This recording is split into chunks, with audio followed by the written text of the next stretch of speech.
기도하겠습니다. 참사랑의 아버지 하나님 감사드립니다.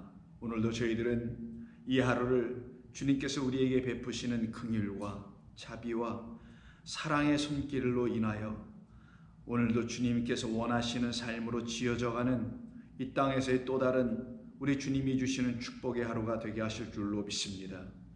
오늘도 주님과 말씀 가운데서 성령 안에서 동행하기를 원하는 모든 성도들과 그 마음 안에 주신 하나님을 사모하는 그 뜨거운 열정이 그들에게 하나님의 크신 은총을 더하게 하는 놀라운 축복의 시간으로 이 말씀을 듣는 순간에도 나타나고 이루어지기를 원합니다.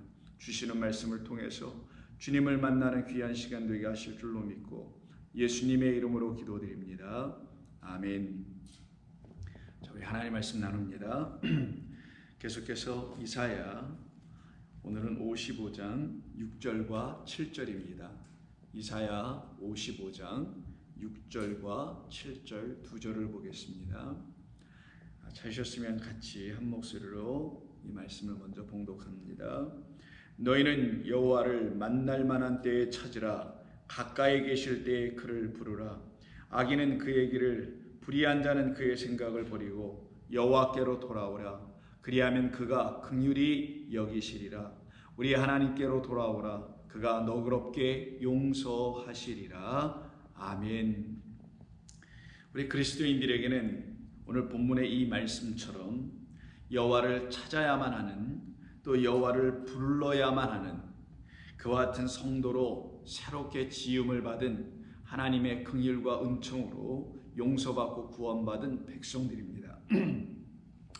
그래서 저와 여러분은 하나님으로부터 받은 용서와 그 용서의 결국으로 말미암는 구원이 우리 가운데 이미 임하여 있기 때문에 우리는 날마다 여호와 하나님을 찾게 됩니다.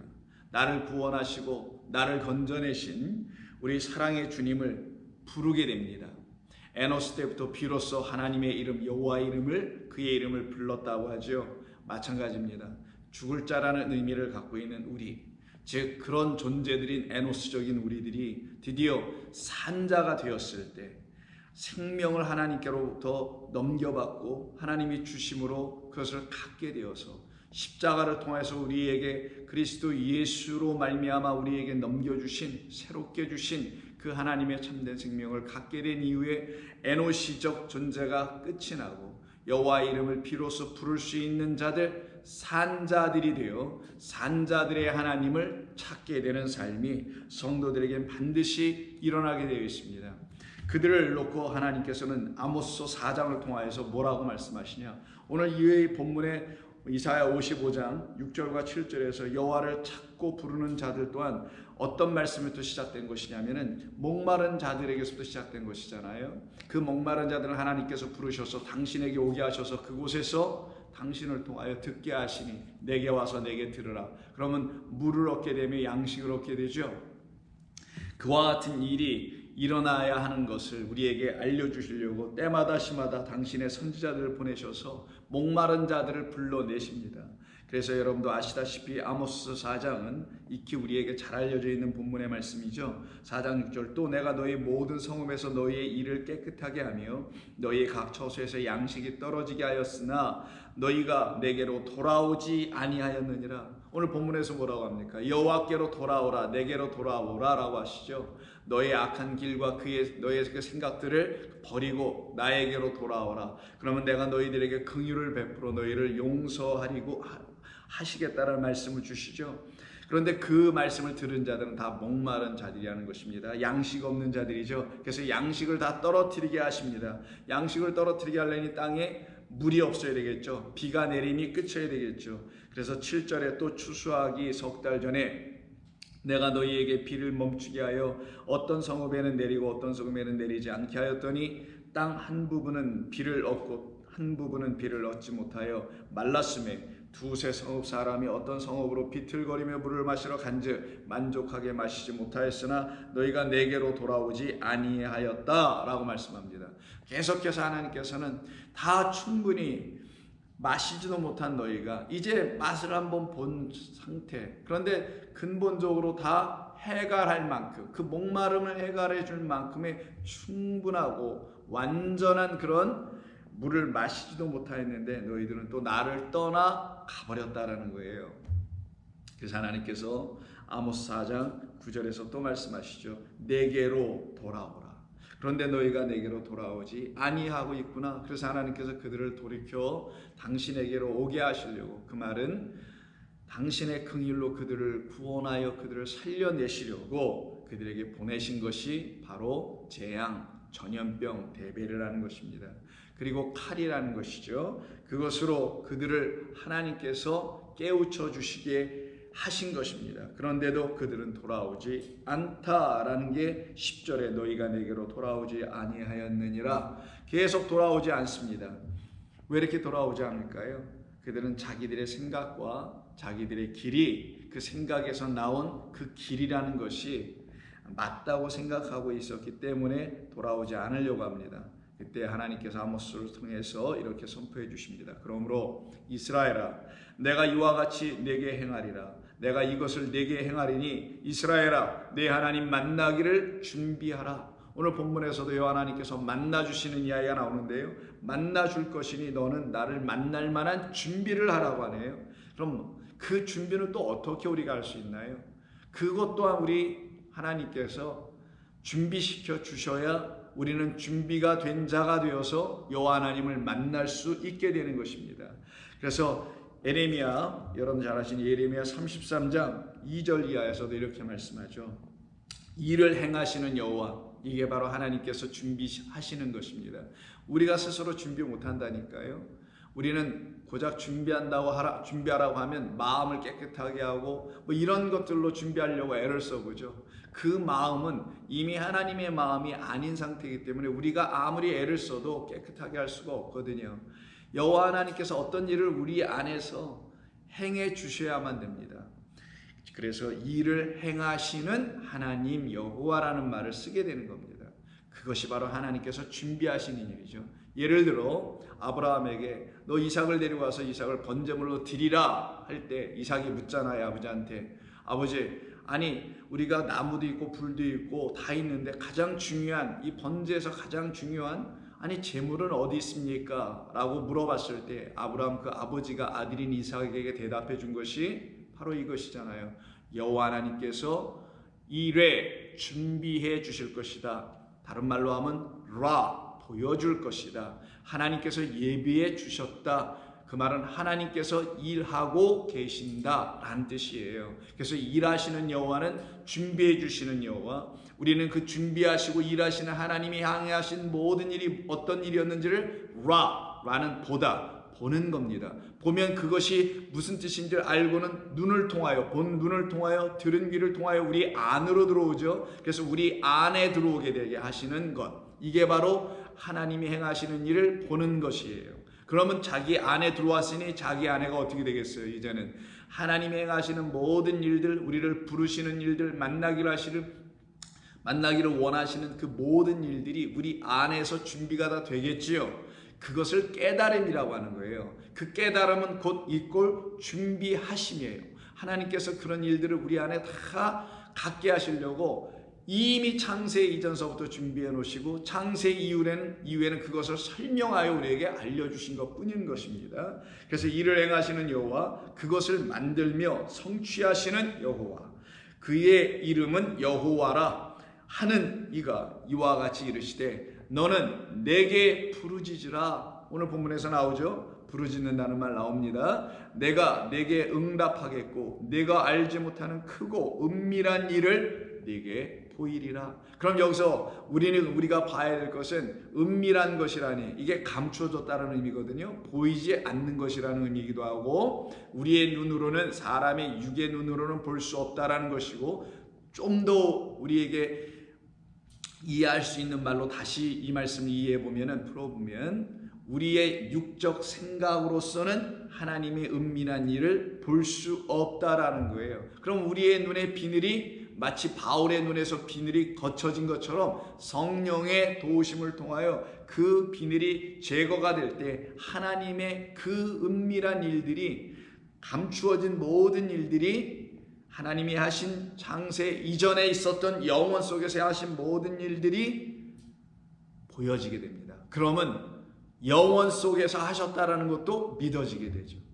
역사 속에서 행하신 게 아니라 이미 이루신 것을 우리가 알아야 하기 때문에 역사 속에서 보여주신 것뿐이라는 것 또한 우리가 알게 되는 겁니다. 그래서 너는 내게 부르짖으라. 내가 내게 응답하겠고 내가 알지 못하는 크고 은밀한 일을 내게 보이리라. 그럼 성도 여러분, 이 말씀 많이 아는 많은 우리 그리스도인들이 아는 본문이잖아요. 그 예레미야 33장 2절, 특별히 3절, 33장 3절, 333이라고 사람들이 이걸 기억하고 있는데, 이걸 하나님께 돌리는 전화번호라까지 해서 예전에 그렇게 저희는 알고 있었고 듣고 있었고 배웠었는데요.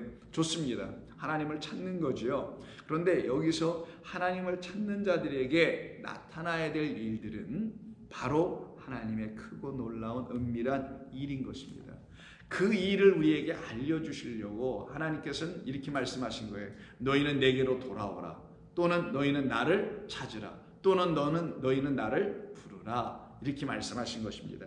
그래서 오늘 6절에 보면은 너희는 여호와를 만날 만한 때에 찾으라. 가까이 계실 때에 그를 부르라. 좀 전에 우리가 보았던 예레미야 33장 3절과 상당히 유사한 부분을 같이 갖고 있죠. 그런데 이사야 55장 오늘 본문 6절은 번역에서 약간의 우리 교정이 좀 필요한 것 같아 보입니다. 그리고 두 가지 정도의 어떤 교정이 좀 있어야 될 것 같고요. 그렇게 해야 할 이유는 이 말씀의 본뜻을 우리가 잘 알아야 하기 때문인 것이에요.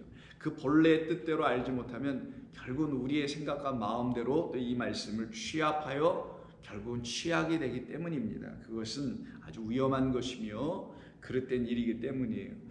그래서 좀 어렵더라도, 처음엔 좀 어려울 수 있어도 여러분이 집중하여 좀 들으시면은 다 이해하실 수 있게 됩니다. 성령께서 여러분을 도우실 것을 저는 늘 기도하고 있고, 지금 이 순간도 성령께서 여러분을 도우셔서 이해하시고 깨닫게 도우실 것입니다. 자, 너희는 여호와를 만날 만한 때에 찾으라. 가까이 계실 때에 부르라. 찾으라, 부르라는 두 개의 명령어로 되어 있습니다. 근데 히브리어는 이렇게 되어 있어요. 먼저 찾으라 라는 말이 먼저 되어 있고요. 그 다음에 여호와를 만날 만한 때라는 말이 뒤에 있고, 또 두 번째 단락에서는 그를 부르라 라는 말이 먼저 선행되어 있고, 가까이 계실 때가 뒤에 붙어 따라 나오게 되어 있습니다. 그럼 원래대로 한번 이 상태로 그대로 한번 우리말 그대로 번역을 해볼게요. 너희는 찾으라 여호와를 만날 만한 때에, 이렇게 되겠죠. 너희는 그를 부르라. 그가 가까이 계실 때에, 이렇게 볼 수 있습니다. 자, 그러면 여호와 하나님을 찾으라고 합니다. 그 이유인지 어떤 건지 명확한 것을 알 수는 없지만 여호와를 만날 만한 때에 찾으라 이렇게 번역을 해놨단 말이에요. 그러면 가까이 계실 때 또 그를 부르라 라고 했어요. 그러면 여기서 우리는 이런 질문을 하게 될 수밖에 없게 됩니다. 여호와를 만날 때라면 때, 시간입니다. 시죠. 언제가 도대체 여호와를 만날 때인가 라는 질문을 안 할 수가 없게 됩니다. 해야만 하겠죠. 두 번째, 도대체 여호와 하나님 가까이 계실 때 그를 부르라고 했는데, 그러면 여호와 하나님이 언제 가까이 내게 계시는 것인지를 알 수가 있는가? 가까이 계신지를 알아야, 여호와를 만날 때가 언제인지를 알아야 우리가 부르짖든지 찾든지 할 것 아니겠어요? 그러면 이 말씀을 그대로, 이렇게 번역된 말씀을 그대로 우리가 한번 갖고, 자, 그럼 여호와 하나님 찾아야지, 여호와 하나님을 불러야지, 입으로 불러야지, call 이런 겁니다. 불러야지 라고 하는데 언제 하라고 하냐면 본문을 보니까 여호와를 만날 만한 때래요. 여호와 하나님께서 가까이 계실 때래요. 그럼 이 말을 이해하려고 애를 쓸 겁니다.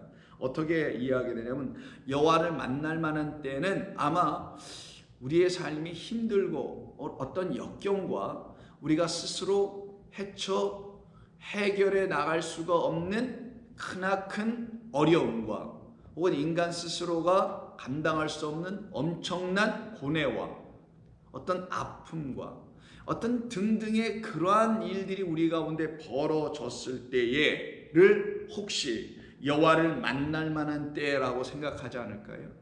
왜냐하면 대부분의 사람들은 여호와 하나님을 언제 찾느냐면은 자기들이 힘들고 어려울 때 여호와 하나님을 찾거든요. 그게 바로 문제 있는 신앙이에요. 사실은 여호와 하나님을 찾는다는 것은 그런 때에 때만 찾아야 되는 일도 아니고 오늘 본문에 찾는 것도 또 아닙니다.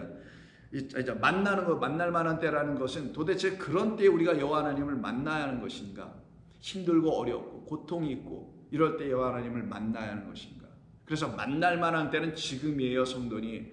당신이 하나님을 떠나서 오랫동안 방황하지 않았었습니까? 이제 그 어려운 삶에서 삶을 다 정리하고 이제 여호와 하나님께로 돌아와서 그분을 만나셔야 합니다. 만나시려면 찾으시면 되는 겁니다. 이렇게 우리가 이런 말씀들을 이해할 수 있겠죠. 더 나아가서 가까이 계실 때 그를 부르라는 것은 더 어렵습니다. 아니 도대체 언제 나에게 이렇게 가까이 오셨지? 이때는 또 이렇게 이해할 거예요. 나에게 문제를 해결해 주시려고 이제는 나에게 하나님이 찾아오시는 때, 가까이 오시는 때, 그러니 내가 그분이 내게 오셨으니 나를 지나치지 마시라고 내가 그를 불러야지.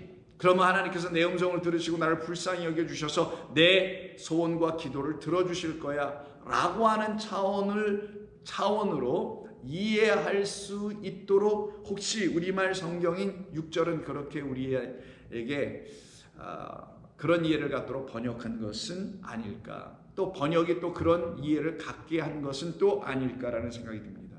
그러면 일단 순서는 명령문으로 되어 있다는 것만 여러분들에게 먼저 다시 교정을 해서 알려드렸어요. 너희는 찾으라 여호와를, 이 말이고요. 두 번째는 너희는 그를 부르라. 그 다음에 이제 붙어있는 말들이 있는데, 첫 번째는 여호와를 만날 만한 때라고 되어 있는데 사실은 이건 때가 아닙니다. 원래는 본문이 어떻게 되냐면 만날 만한 때도 아니고요, 마차라는 단어를 써놨습니다. 마차는 여러분 여호와 하나님께 은혜를 입었더라라는 그 말 속에서 노아도 그렇고 뭐 한나도 그렇고 여러 많은 사람들이 여호와 하나님의 은혜를 입잖아요. 근데 그 입다라는 말 혹시 기억하십니까? 그건 은혜를 옷 입다, 뭐 받았다 이런 게 아니라 마차라는 말로 썼다라는 거. 그 말은 find, 발견하다라는 뜻이에요. 근데 여기에 수동태로 쓰여 있습니다. 그러면 너희는 여호와를 찾으라. 여호와께서 발견될, 이런 말이겠죠. 여호와께서 발견될 때가 아니라 발견되는, 베이트가 맨 앞에 있으니 발견되는 곳에서, 발견되는 그 어떤 것 안에서. 그럼 여호와 하나님은 어떤 곳에서 발견된다라는 거예요. 근데 베이트는 집입니다. 여러분 아시다시피 여호와 하나님 어디서 발견되냐? 집, 성전에서 발견된다는 거예요. 여호와 하나님은 성전에서 발견됩니다. 어떻게 그 여호와 하나님을 발견하기 위해서 성도들이 그 성전에서 어떻게 할 때 발견되나요?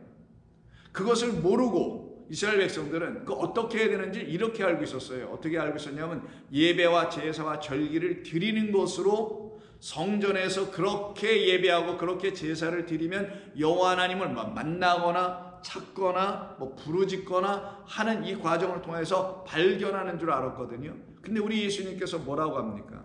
너희들이 드리는 예배는 이 산에서도 아니고 저 산에서도 아니야 라고 하시면서 예배할 때는 이때라 라고 하시면서 하신 말씀 요한복음 4장 22절에 뭐라고 하시나요? 이렇게 하시잖아요. 영과 진리 안에서, 그것도 히브리어로 굳이 표현하면 베이트, 헬라어로는 n이라는 단어, 영어로는 in이라는 전치사, 우리말로는 뭐뭐 안에예요. 이 모든 것은 단 하나의 뜻을 갖고 있는데 이 하나에서부터 다 파생된 말에 불과한 건데 그게 뭐냐면 집이라는 겁니다. 어디 안에서?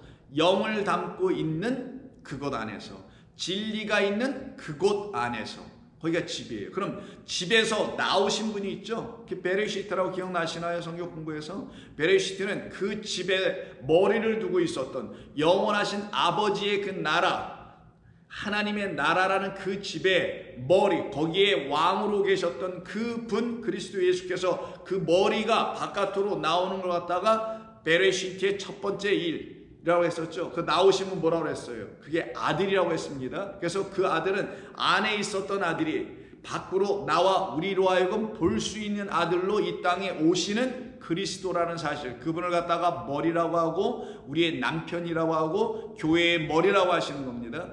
그 그리스도 예수께서 우리에게 이렇게 마치 오시는 것처럼 오늘 이 본문에서도 발견하는 거예요. 어디에서? 영과 진리로 오시는 그리스도 예수, 바로 우리의 말씀을 주시는, 우리에게 말씀을 주시는 말씀 성전, 말씀의 집 안에서 누가 발견되냐? 여호와 하나님은 발견될 것이다.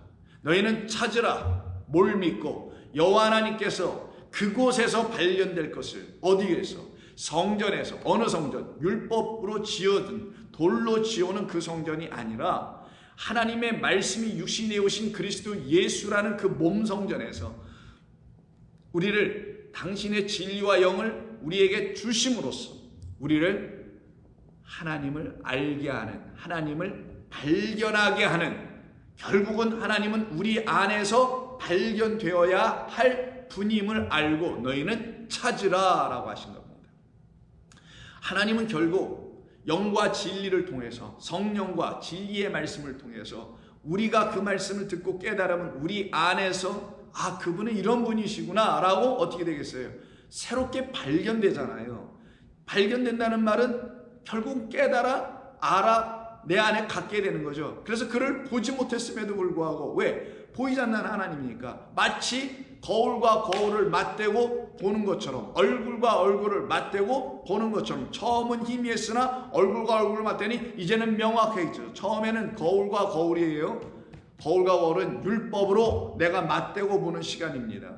문자로 하나님을 이해하는 시간이었죠. 근데 그리스도 예수께서 성령이 되게 내 안에 들어오셔서 이 말씀을 복음이라는 것으로 보게 하시니 이 말씀이 내게는 하나님의 형상으로 이 땅에 오신 누구로 보이냐? 그리스도로 보이고, 왜? 성경은 나를 응한 거니까 성경 전체가 그리스도겠죠. 그럼 이 성경이 그리스도로 보이고, 그래서 그리스도의 형상이 하나님께서 우리에게 지어주시려고 하는 새로운 피조물 된 우리란 말이에요.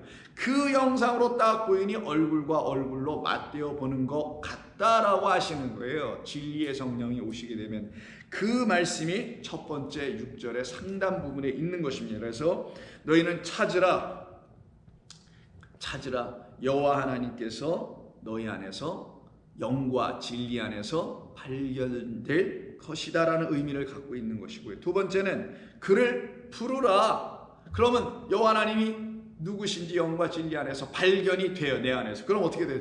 당신이시군요. 날 사랑하시는 분, 날 구원하신 분, 나를 지금도 붙들고 계시고 나를 당신의 길로 인도해 나가실 분, 나를 당신의 영원한 그 사랑의 나라로 인도하실 분은 당신이군요. 그러니까 그를 부르겠죠. 부른다는 게 아무개 누구요라고 이렇게 단순히 부르는 게 아니라 여기는 의미가 만난다라는 카라, 인카운터라는 의미가 있어요. 진짜 그러면 만나게 되는 거예요. 발견을 해야 만날 거 아니겠어요. 여러분 보물찾기에서도 발견을 해야 아 여기 보물 그 조그만 종이 하나가 있네 이렇게 만나게 되는 것처럼 결국은 만나게 되는 겁니다. 그래서 그를 부르라. 그를 부르면 언제 부르는 거냐? 때가 아니라 어느 상황에서 부르는 거냐? 가까이 계실 그곳에서. 여기서도 베이트가 또 들어와요. 가까이 계신 그곳에서. 그럼 여러분 여호와 하나님께서 가까이 계신 그곳이 어딜까요? 바로 저와 여러분이겠죠. 여호와 하나님께서는 가까이 계신 곳, 가까이 계신 곳에서도 가장 가까이 계신 곳이 어딘가 한번 생각해 보면 금방 답이 나옵니다. 여호와 하나님께서 성전에 있다라고 예전에 생각을 했어요. 여호와 하나님께서 사람들의 모임 속에 있다, 뭐 이곳에 임재해 계시다, 이렇게 어떤 상징적 은유적 표현들을 썼습니다. 그러나 그건 상징과 은유이고, 그 상징과 은유적 표현을 통해서 우리가 알아야 될 것은 여호와 하나님은 내 안에 계신 거죠. 내 안에 계실 때보다 더 가깝게 계실 수는 없습니다.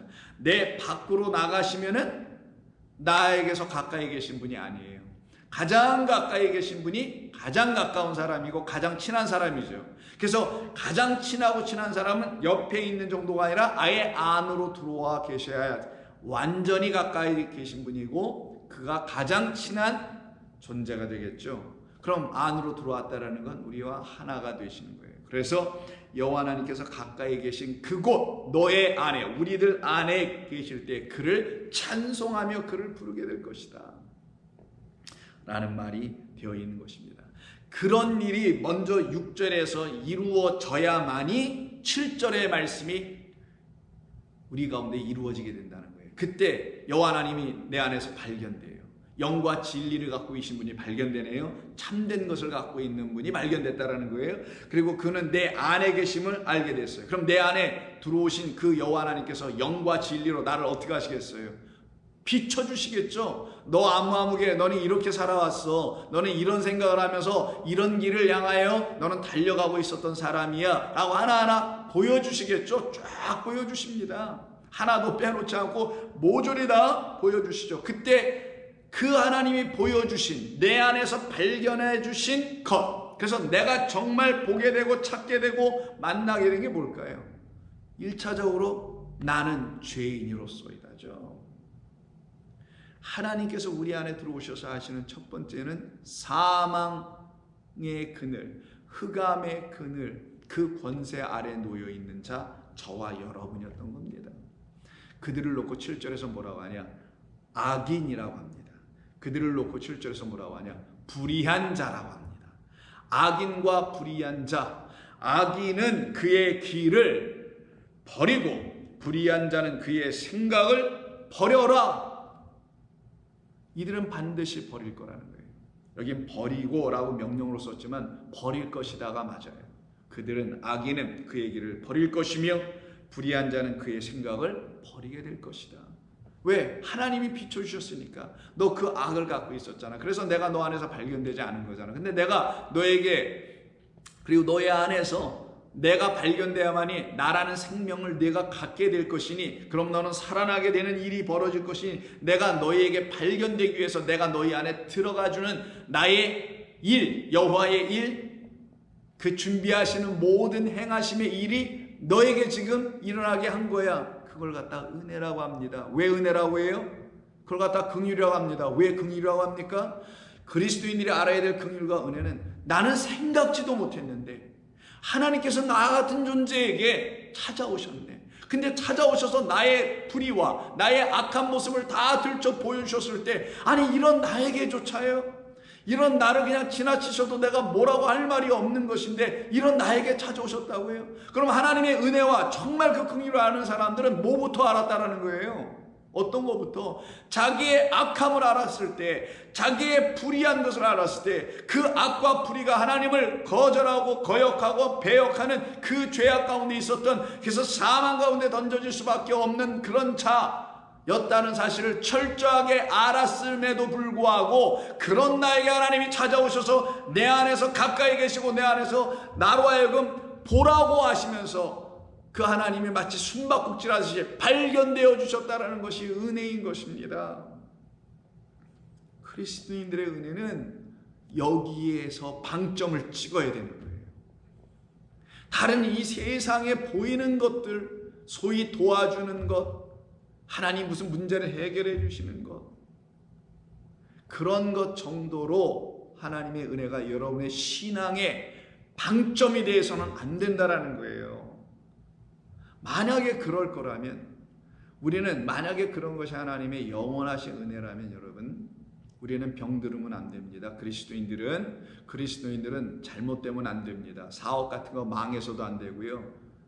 어려움과 그리고 환난을 당해서는 안 될 거예요. 왜? 하나님이 날마다 도와주셔야 될 텐데, 은혜로. 그런 것이겠어요? 베드로와 요한이 옥에 한번 갇혔죠. 복음을 전한다는 이유 때문에. 근데 풀려나게 합니다. 2번씩이나. 그런데 마지막엔 베드로가 어떻게 됩니까? 그게 뭐 사실인지 아닌지 명확하게 다 우리는 알 수는 없지만 성경 외에 다른 곳의 기록을 보면 그는 죽습니다. 영원토록 하나님께서 그를 붙들어 이 땅에 그 육을 지켜주시는 게 아니라 그 육은 반드시 하나님의 영을 가르치는 도구가 되어 그 육이 해야 할 모든 일들을 다 마치면 육은 끝나는 거예요. 그럼 뭐만 남아요? 영이 남죠. 이걸 가르쳐 알려주시려고 우리라는 육이, 결국은 누구나 이 땅에 온 육들은 다 죽는 것을 하나님이 정해놓으신 겁니다. 왜 그런 죽음을, 육적 죽음을 정해놓으세요?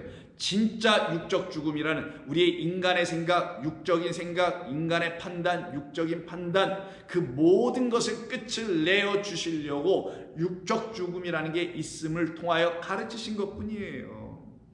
그러니 그 육적 죽음이 오는 것이 은혜죠. 여러분이 이 땅에서 계속 사는 게 은혜가 아니란 말이에요. 아버지의 나라에 가는 게 진짜 은혜 받은 자지. 마찬가지로 그래서 성도는 땅에 눈에 보이는 것들로 은혜 받았다고 함부로 말하는 게 아닌 거예요. 모든 건 하나님의 은혜입니다. 다 감사할 일이에요. 그런데 하나님의 정말 은혜가 뭔지를 알게 하시기 위해서 보이는 것들로 은혜를 가르쳐 주셨으나 그것은 때가 되면 다 우리 가운데서 떠나가야 될 것들. 진짜는 뭐냐? 내 안에서 이루시는 나 같은 악한 자를, 나 같은 죄인인 불의한 자를 의롭게 하시게 하시는 그 고난받는 종이 주는 그의 지식으로 나를 의롭게 하시는 놀라운 하늘의 진리의 말씀을 나에게 듣게 하시니 내 눈이 뜨여지고 그래서 보게 되고 내 귀가 열려져서 하늘의 것을 들을 수 있는 자 되었을 때 드디어 그들은 그의 길을 어떻게 해요? 버리고 불의한 그의 생각들을 버리고 그래서 곧바로 8절에 이런 말도 나온 거잖아요. 내일 나누겠습니다만은 내 생각과 너의 생각이라고 말씀하시는 거예요. 내 생각이 너의 생각과 달라. 너의 생각은 악한 생각이야. 너의 길은 내 길과 또 달라. 너의 길은 불의한 길들이야 라고 말씀하신 거예요. 그러니 거기에서 그것을 아자브 버리고 여호와께로 돌아오라. 그리하면 그가 긍휼히 여기시리니 우리 하나님께로 돌아오라. 그가 너 그렇게 용서하시리라. 그러면 여호와께로 돌아가기 위해서는 하나님께서 우리에게 뭘 베풀어 주신 것이냐? 긍휼이라는 문을 열어놓으셨다라는 거예요. 긍휼이 아니고서는 그의 자비가 아니고서는 여호와께로 돌아갈 수가 없어요. 긍휼이라는 그 문이 열려야 됩니다. 그리스도께서 양의 문이 되어 오셨다는 것은 하나님의 긍휼과 사랑을 가르치러 오신 거란 말이에요. 그 긍휼과 사랑의 문을 다 닫아버린 게 천국의 문은 닫고 지옥의 문은 열어놓은 자라고 우리 예수님께서 말씀하신 거 아닙니까? 너희는 지옥 백성으로 배가 증가나 시키고 있구나. 나는 그 문은 열어놓으면 안 된단 말이에요. 우리 가운데는 양의 문으로 오신 하늘의 문으로 오신 십자가에서 그 휘장을 여시는 당신의 육체를 내어주셔서 우리 가운데 영을 부어주시는 그 여호와 하나님의 아들로 이 땅에 오신 그리스도 예수께서 우리에게 가르쳐 보여주신 실제로 다 보여주신 긍휼을 통하여 자비를 통하여 그래서 긍휼히 여기시리라 라고 한 거예요. 그래서 긍휼과 자비를 구하기 위하여 우리는 여호와께 돌아가야 되는 거예요. 왜? 그 긍휼과 자비가 내 안에 있어야 그 긍휼과 자비가 천국의 열쇠가 된단 말이에요. 사실은 그걸 한마디로 줄이면 사랑이라고 하는 겁니다. 그 사랑은 진리예요. 진리는 열쇠입니다. 뭐를 여는? 하늘의 문을 여는. 그럼 진리로 이 땅에 오신 분 누구? 그리스도 예수. 그리스도 예수는 또 누구? 양의 문. 그럼 양의 문 대신 그 당신을 또 열 수 있는 것도 누구? 그리스도 진리. 진리는 또 열쇠. 그래서 베드로에게 열쇠를 준 거예요. 천국의 열쇠를. 우리 모두에게 반석 위에 세워질 우리 모두라는 하나님의 성도인 교회에게는 그 열쇠 진리를 준 거예요. 그 진리로 문을 여는 거예요. 그럼 거기서 뭐가 열려? 뭐가 쏟아져 나와요? 우리에게 하나님의 긍휼과 자비가 흘러 들어옵니다. 그것으로 하나님 앞에 나아가는 거예요. 왜? 자비와 용서, 긍휼과 용서가 없으면 하나님께 나아갈 수가 없단 말이에요. 다 맞아 죽지 거기서 심판받지. 그때 비로소 하나님께 돌아갈 수가 있게 되는 겁니다. 그러니 이 긍휼을 입었다라는 것 자체가, 또 긍휼을 가졌다라는 자체가, 이 자비를 가졌다는 자체가 복 아닌가요?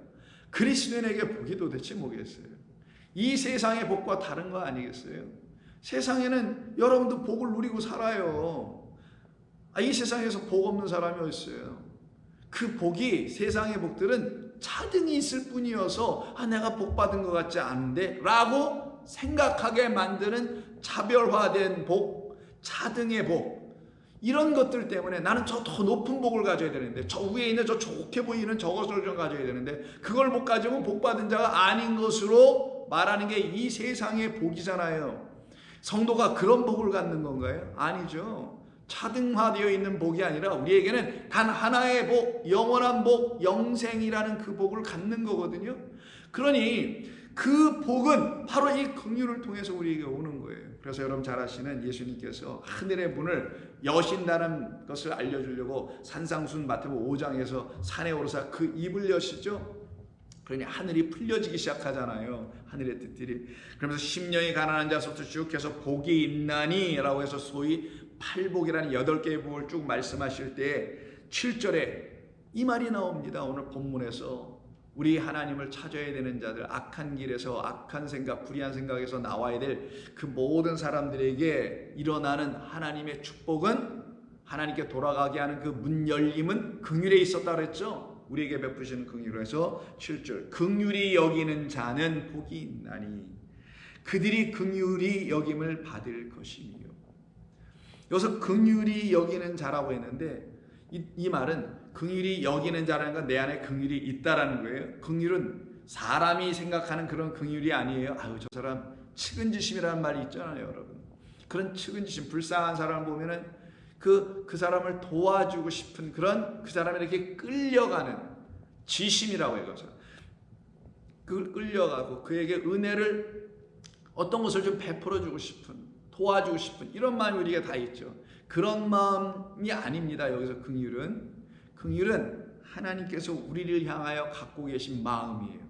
그 마음이 뭔지를 알았어. 용서받을 수 없는 불의한 자, 악한 나를 향하여서도 여전히 still, 그러나 아직도 yet, 여전히 그러나 아직도 우리 주님께서 나를 향하여서 긍휼을 갖고 계셨네 라는 것을 안 사람은 그 하나님의 긍휼을 가진 자예요. 그걸 갖다가 긍휼히 여기는 자라고 되어 있어요. 긍휼이 내가 있어야지 누구를 긍휼히 여길 수 있을 거 아니겠어요? 그러면 그 안에는 뭐가 있습니다? 너도 긍휼히 여김을 받고 있는 거다. 근데 이게 마치 원인과 결과가 뒤바뀐 것처럼 이해할 수 있다니까요. 내가 누군가를 긍휼히 여겨야만이 하나님의 긍휼을 나도 이렇게 여김을 받게 될 거야. 이렇게 이해가 돼요. 이걸 잘못 이해하면은. 그게 아니라 긍휼은 하나님께로부터 오는 긍휼을 내가 먼저 받았을 때에 비로소 내가 그 긍휼을 행할 수 있는 자. 그래서 그 긍휼 엘레모스인데 이 엘레모스네를 하나님 안에 있는 그 긍휼로 그 어떤 존재에게도 그 안에서 그 사람 안에서 그 긍휼을 갖게 하면 그걸 갖다가 엘레모슈네 이걸 구제한다고 하는 거예요. 하나님의 긍휼은 나를 구원하는 능력이에요. 그러니 그게 구제가 되죠. 누굴 가서 도와주는 구제가 정도가 아니라. 그래서 먼저 긍휼을 받은 자, 그 받은 걸 가지고 긍휼을 나타내 주니 내 안에 긍휼이 있음이 확인되었다 이런 뜻입니다. 그런데 하나님께로부터 같은 긍휼이 아닌 사람들 사이에서 측은지심이나 이런 불가에서 말하고 있는 그냥 누구나 다 알고 있는 그런 것을 가지고 긍휼이 여겼다라고 하면 그는 뭐만 긍휼이 여긴 거냐? 사람의 겉모양 육신의 삶을 긍휼히 여겼다라는 거예요. 근데 우리가 어디가 살아나야 되는 겁니까? 우리가 뭐 육신 살아나는 거예요? 아니잖아요. 55장 본문에서 3절에 이렇게 말하죠. 너희는 귀를 기울이고 내게 와서 들으라. 그리하면 너희의 뭐가 산답니까? 육이 아니에요. 영원히 살리라. 하나님은 우리의 영혼을 살려내는 거예요. 우리의 영혼을 살려내는 것이니 우리가 갖고 있는 긍휼이 만약에 사람이라는 존재들에게서 오는 긍휼, 측은지심 같은 긍휼이었다면 육을 살려내는, 육을 도와주는 긍휼에서 멈췄을 거예요. 그러나 하나님 우리에게 말합니다. 나는 너의 영혼을 살리는 거야. 너의 영혼이 잘됨 같이 범사가 잘 되기를 원하노라. 이 말씀 아니냐고요. 그러면 우리가 하나님께로부터 받은 긍휼은 나의 영혼을 살려낸 긍휼이어야겠죠. 그럼 내가 그 영혼을, 나의 영혼을 살려낸 그 긍휼을 내 안에 갖고 있으면 왜 형제자매인 이웃에게 그 사람 안에다가 그 긍휼을 주지 못하겠냐고요. 그래서 안에 주는 긍휼을 갖다가 엘레모스 플러스 이게 긍휼이고 자비고 슈네 하면은 안에 이런 뜻이에요. 뭐뭐 안에. 그걸 구제라고 굳이 번역한 겁니다. 그걸 구원이라고 하는 거예요. 그걸 건져내는 것이다. 어려운 가운데 빠져있는 사람들, 그 사람들을 건져내는 일, 이걸 긍휼히 여기는 자라는 이 복 가운데 하나로 들어와 있다는 거예요. 그러니 이건 우리에게 있는 게 아니에요. 여기 나온 모든 것, 심령이 가난하다는, 애통하다는 이 모든 건 하나님께서 우리를 향하신 당신의 간절한 마음들에 대한 표현들입니다. 그러면 이렇게 긍휼을 얻는 자들이 있겠죠. 마태복음 5장 이 산상수훈의 말씀을 듣고, 주님의 말씀을 듣고, 지금 저희들도 이렇게 듣잖아요. 이렇게 듣고 있는 성도들 가운데는 정말 긍휼을 받아 여호와께로 돌아오고 여호와 하나님을 만나고 여호와 하나님의 그들 안에서 발견되는 일들이 일어나서 용서받는 것이 있어야 되겠죠. 그럼 그런 일들과 예들이 성경에 있을 것 아니겠어요? 같은 마태복음 9장에 보시면은 27절 이하에서 예수께서 거기서 떠나가실 때 맹인 두 사람이 따라오며 소리질러 이르되 다윗의 자손이여. 누굽니까? 그리스도 메시아를 표현하는 거예요. 다윗의 자손, 다윗의 씨 제라여, 그리스도 예수여, 우리를 불쌍히 여기옵소서. 이때 이 불쌍히가 오늘 본문에 있는 긍휼입니다. 우리를 불쌍히 여기소서. 왜?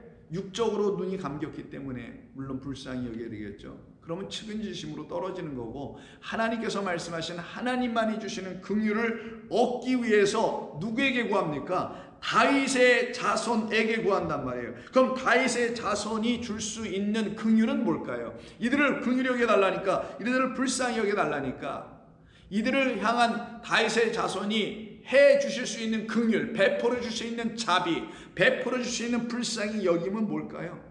눈을 띄우는 거죠. 눈을 띄게 한다는 게 뭐예요? 빛을 보게 해 주는 것이다.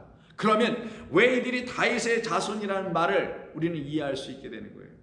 다윗의 자손이여 나를 불쌍히 여기소서라는 것은 다윗의 자손만이, 약속한 그 후손만이, 우리 주님 예수님만이 우리에게 그리스도가 되어 오실 때에는 우리의 눈들이 다 어떻게 된다는 거예요?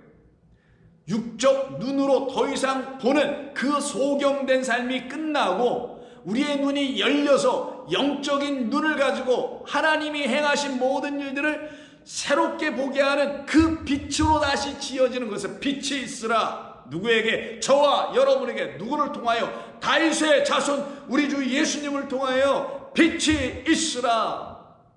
그럼 어떻게 된다고요?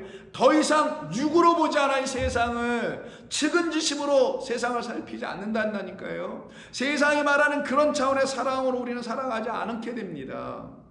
왜? 내 자신이, 나 자신이 그런 측은지심의 마음인 하나님의 마음으로 구원받은 게 아니기 때문에, 나는 하나님의 긍휼로 구원받은 것이고, 이 세상이 말하는 이웃사랑이라는 자선사업하는 그런 사랑으로 내가 구원받은 게 아니기 때문에, 어떤 사랑으로? 그리스도께서 보여주신 그 사랑으로 구원받았기 때문에.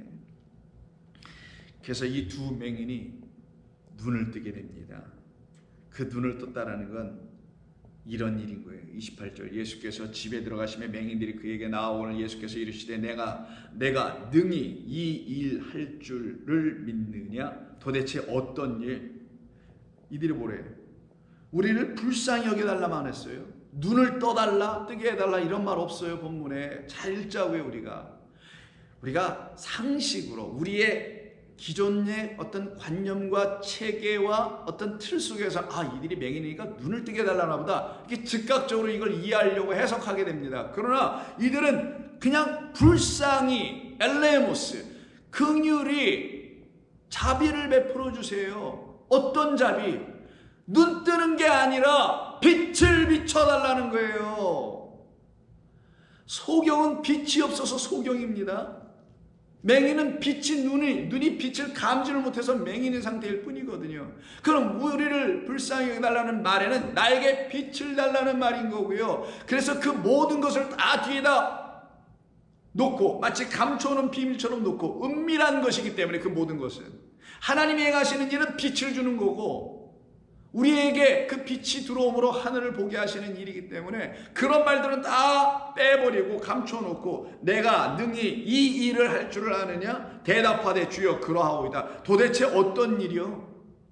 이 두 소경과 예수님의 이 대화가 마치 선문답하는 것 같아 보이지 않습니까? 눈을 뜨게 해달라는 말도 없어요.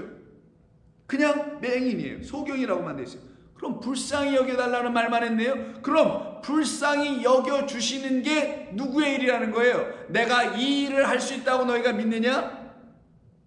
예수님이 하시는 일은, 다윗의 자손이 하실 수 있는 유일한 일은 불쌍히 여겨주는 일이었다라는 겁니다. 다윗의 자손 그리스도 예수께서, 하나님의 아들이 이 땅에 영이 육을 입고 오셨다는 말은 나를 불쌍히 여겨주셨기 때문이라는 거예요. 그게 바로 하나님이 행하시는 일, 우리 안에서 이루어내신 일, 나를 불쌍히 여기신 일인 것입니다. 얼마나 감사합니까? 나를 이처럼 불쌍히 여겨주시는 당신의 그 긍휼의 일이 내 안에 이루어지면, 나는 빛이 있으라는 창세기의 첫 번째 날의 그 일이 내게 이루어집니다. 나는 빛 없는 자였습니다. 씨가 있으라, 물이 있으라. 나 물도 없었네요, 씨도 없었네요. 근데 다 이루어지리라. 이게 창세기의 약속 언약이었군요. 그게 그냥 7째 날까지 7일간의 창조가 아니라 7번 말씀하신 말씀이라는 것 안에 담아놓으신 언약, 당신의 맹세, 그 맹세를 당신 다윗의 자손은 이루실 줄을 나는 믿습니다. 여러분 믿습니다. 성도가 믿는 건 이런 거예요. 맹목적으로 예수를 믿고 천국 가는 게 아닙니다. 못 갑니다.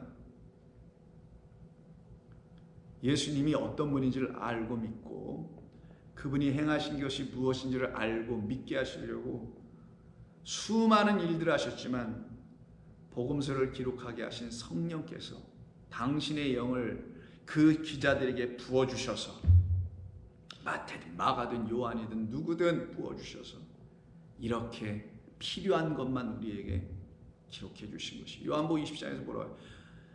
그 예수님께서 행하신 모든 표적을 기록하려면 성경에 기록할 때조차도 없을 것이다. 이 세상에 종이를 다 갖다 놔도 없을 것이다.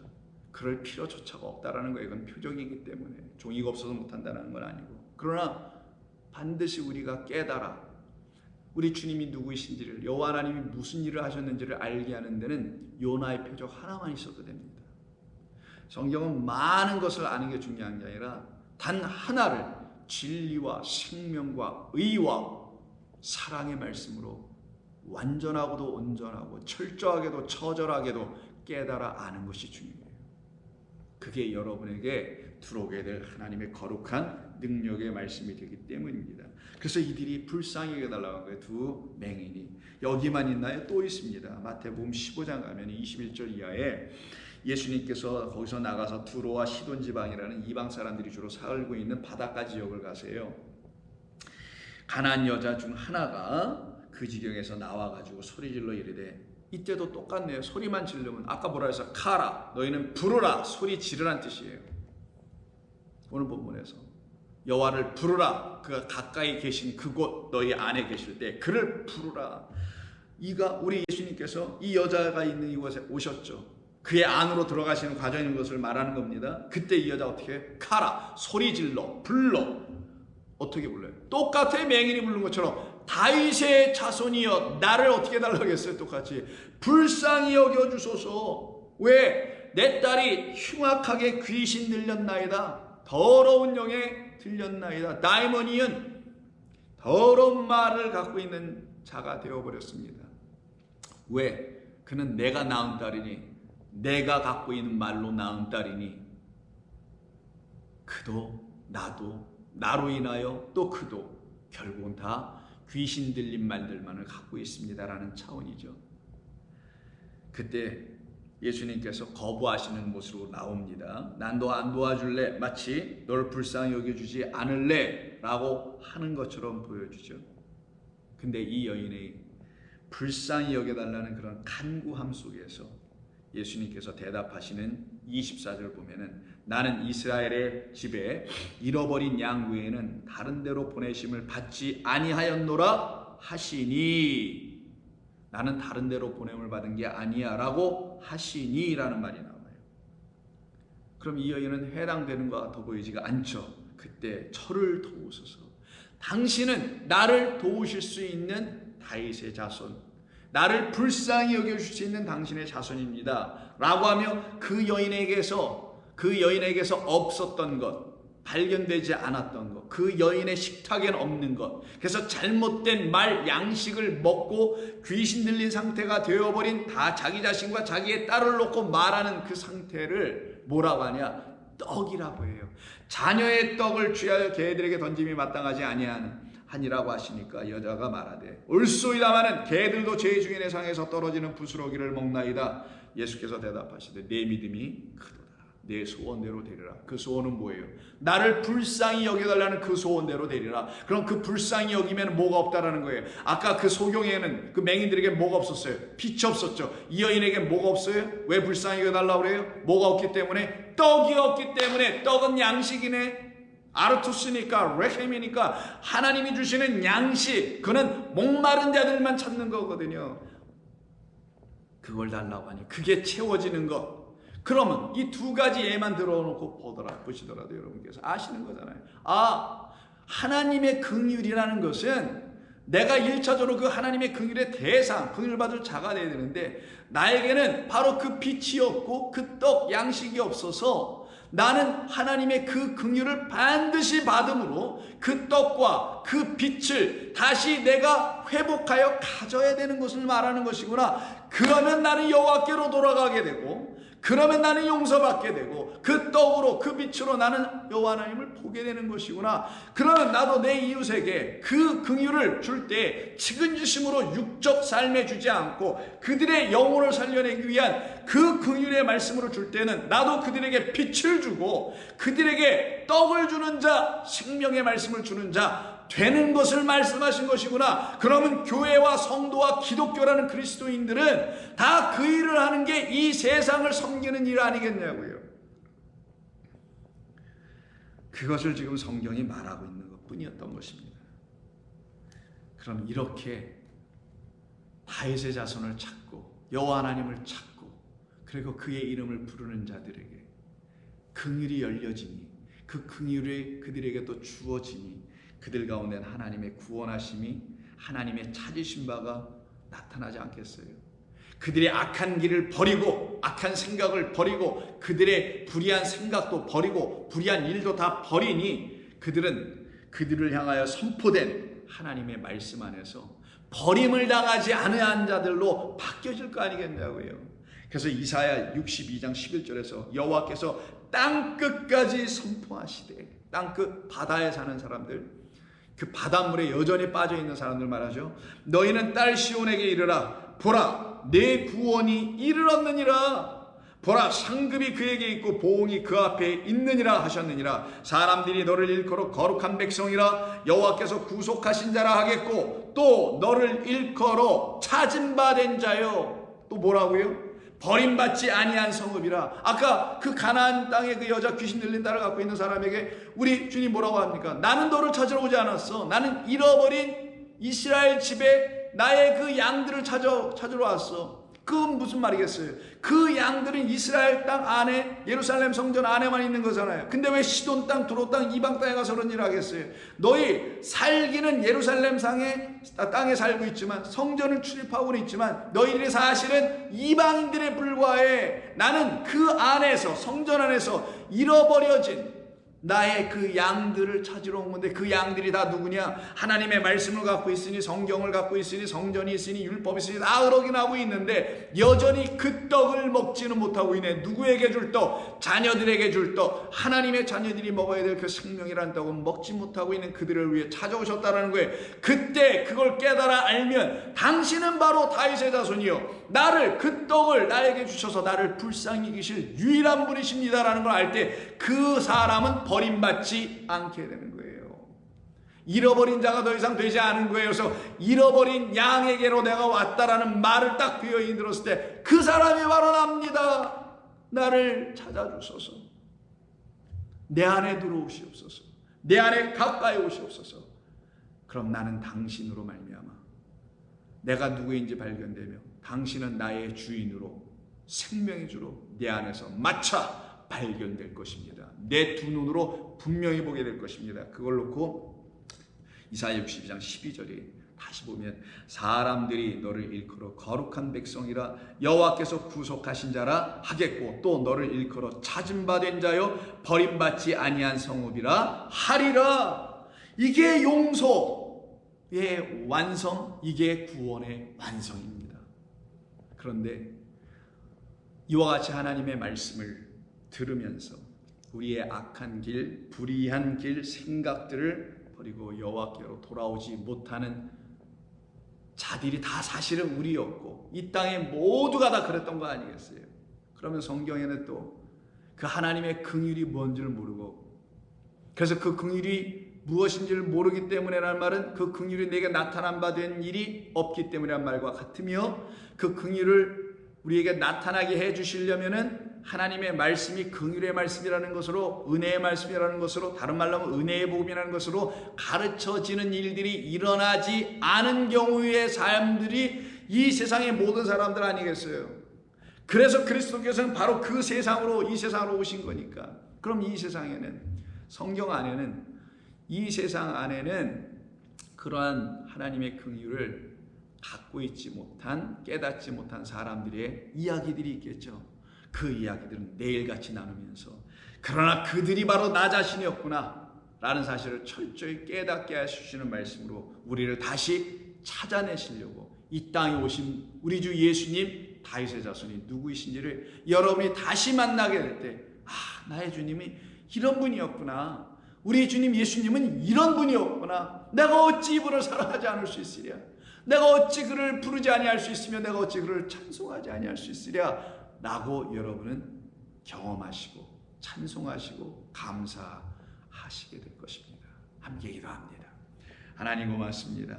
우리들에게 주신 귀한 말씀이 우리들의 영혼을 살려냅니다.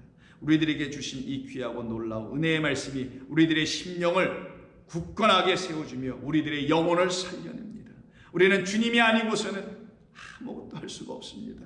주님이 이루시고 준비해 놓으신 모든 일들 속에서 우리는 그저 눈이 띄어지고 귀가 열려져 보고 듣고 함으로 우리 안에 드디어 내가 긍휼을 얻은 자, 긍휼함을 받은 자, 불쌍히 여김을 받은 자라는 사실을 알게 되니 내가 그 순간 나 용서받았다라는 것을 깨닫고 저 앞으로 돌아가게 됩니다. 주님, 당신 안으로 돌아오게 하시는 이 말씀을 우리들에게 주셨사오니 이 말씀을 듣는 모든 성도들에게서 하나님 앞으로 돌아오는 역사가 있게 하여 주시옵소서. 그 안에서 자유를 느끼고 그 안에서 행복을 누리고 그 안에서 복된 삶을 누리게 하여 주옵소서. 오늘도 성도들의 하루의 삶을 붙들어 인도하여 지키실 줄로 믿고 예수님의 이름으로 기도하옵나이다. 아멘.